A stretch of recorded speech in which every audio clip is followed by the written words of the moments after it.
ప్రియులారా, ఇంకొక పాపం ఉంది. ఇంకో పాపం ఉంది.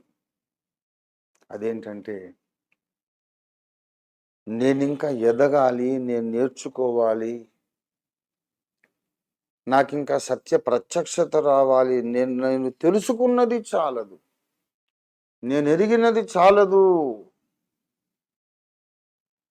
నాకింకా లోతైన అనుభవం కావాలి, జ్ఞానము కావాలి అనే ఆశ లేకపోవడం ఒక ఘోరమైన పాపము. ఈ పాపం చేసే వాళ్ళు కూడా ఉన్నారు.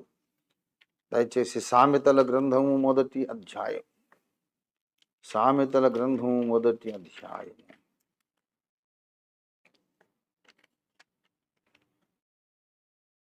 22వ వచనం. ఎట్లనగా జ్ఞానము ప్రచురించుచు తెలియజేయుచున్నది ఎట్లనగా, జ్ఞానము లేని వారలారా మీరెన్నాళ్ళు జ్ఞానము లేని వారుగా ఉండకూడదురు. బుద్ధిహీనులారా మీరెన్నాళ్ళు జ్ఞానమును అసహించుకొందురు. దేవుని ప్రజలలో మనకు జ్ఞానం అక్కర్లేదనే పనికి మాలోళ్ళు ఉన్నారు. జ్ఞానం మనకి ఎందుకండి, రక్షణ ఉండాలి కానీ అంటాడు. జ్ఞానం మనకి ఎందుకండి, పరిశుద్ధత ఉండాలి కానీ అంటాడు. రే, జ్ఞానం కావాలి బాబా అని మేము చెప్తే పరిశుద్ధత నీకు వద్దని చెప్పినట్ట. జ్ఞానం కావాలి బాబు అని చెప్తే రక్షణ అక్కర్లేదు అని చెప్పినట్ట. ఏంటా విధవ ఆలోచనలు? మరి పరిశుద్ధత రక్షణ కావాలని చెప్తుంటే మీరు జ్ఞానం జ్ఞానం అంటారు ఏంటి అంటే, మరి బైబిల్ రెండు చెప్పింది, బైబిలే చెప్పిందిగా జ్ఞానము సంపాదించుకోనము. ఎక్కడ ఎవరు చెప్పారండి? పాత నిబంధనలు చెప్పారు అంటారా? మరి యాకోబు పత్రిక 1:5 అదేంటి మరి, కొత్త నిబంధన కాదా? మీలో ఎవరికైనా జ్ఞానము కొదువుగా ఉన్న ఎడ్ల వాడు దేవుని అడగాలి జ్ఞానం కోసం. జ్ఞానం కొదువుగా ఉంటే, జ్ఞానం ఎవరికైనా కొదువుగా ఉంటే, పర్లేదులే జ్ఞానం లేకపోయినా పర్లేదు అనుకోవాలి అని లేదు బైబిల్లో. జ్ఞానం కొదువుగా ఉంటే పర్లేదు, రక్షణ ఉందిగా, ఈ జ్ఞానం ఎందుకు అనుకోమని లేదు బైబిల్లో. జ్ఞానము కొదువుగా ఉంటే పరిశుద్ధతో ఉండాలి కానీ జ్ఞానం లేకపోయినా పర్లేదు అనుకోవాలి అని లేదు బైబిల్లో. రక్షణ ఉంది, పరిశుద్ధత ఉంది, అన్నీ ఉన్నాయి, కానీ జ్ఞానం కొదువగా ఉండకూడదు. కొదువ ఉంటే దేవుణ్ణి అడిగి పొందుకోవాలి. జ్ఞానమును అనుగ్రహించాలని ఇష్టపడుతున్న దేవుడు మన దేవుడు. అయితే ఈనాడు ఒక విచిత్రమైనటువంటి జ్ఞాన విరోధమైన ఆత్మ క్రైస్తవ సమాజంలో ప్రవేశించి లోతుగా దేవుని వాక్యం చెప్తే ఇష్టం లేదు. ఎందుకంటే అవన్నీ రిస్క్ ఇవ్వాలి, మనం ఉన్నంతలో ఉండాలి, ఎక్కువ లోతుకి వెళ్ళొద్దని నేర్పించారు. కొన్ని లక్షల మందిని పాడు చేశారు ప్రసంగికులు.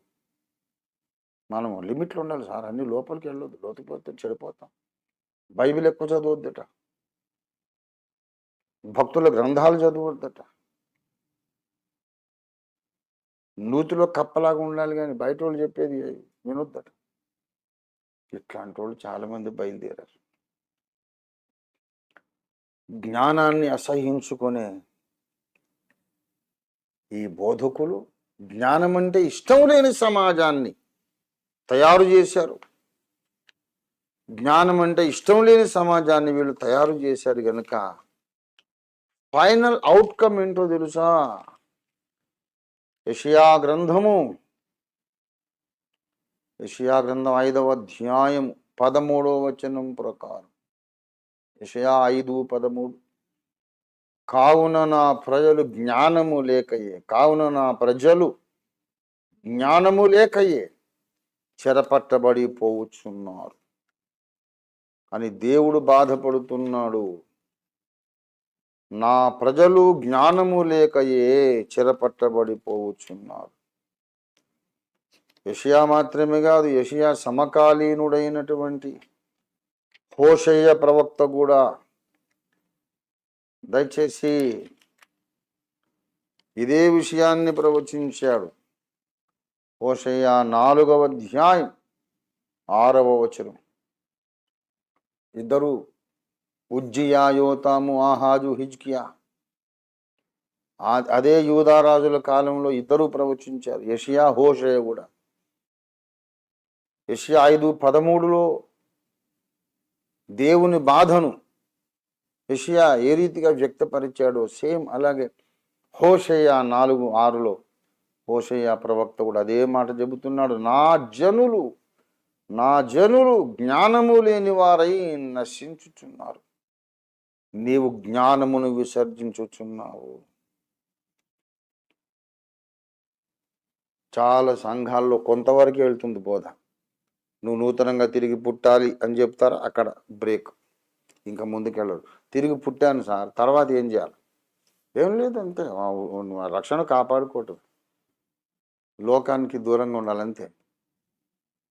ఇక ఎన్నేళ్ళు ఆ సంఘానికి పోయినా అంతే. You must be bond again, bond again, bond again, bond again, again bond. కొన్ని సంఘాలు మారు మనసు అంటాడు. మారు మనసు అయినాక పొందేశాను, నెక్స్ట్ ఏం చేయాలి సార్? ఏం లేదు, మారు మనసే. మారు మనసు, మారు మనసు, మారు మనసు, మారు మనసు, మారు. ఒక్కొక్క సంఘానికి ఒక్కొక్క స్టాపింగ్ పాయింట్ ఉంది. సాచురేషన్, ఇక అంతకంటే వెళ్ళరు ముందుకు. ఎప్పుడు సంపూర్ణులు అవుతారు? సత్యమైనది బహు లోతుగాను బహు దూరముగా ఉన్నది, దాన్ని ఎప్పుడు గ్రహిస్తారు? సర్వసత్యంలోకి ఎప్పుడు వస్తారు? ఎప్పుడు సర్వసత్యంలో ప్రతిష్ఠించబడతారు? ఎప్పుడు సర్వసత్యానికి స్తంభముగా పరిపక్వమవుతారు? యేసు పోలికలోనికి ఎప్పుడు వస్తారు?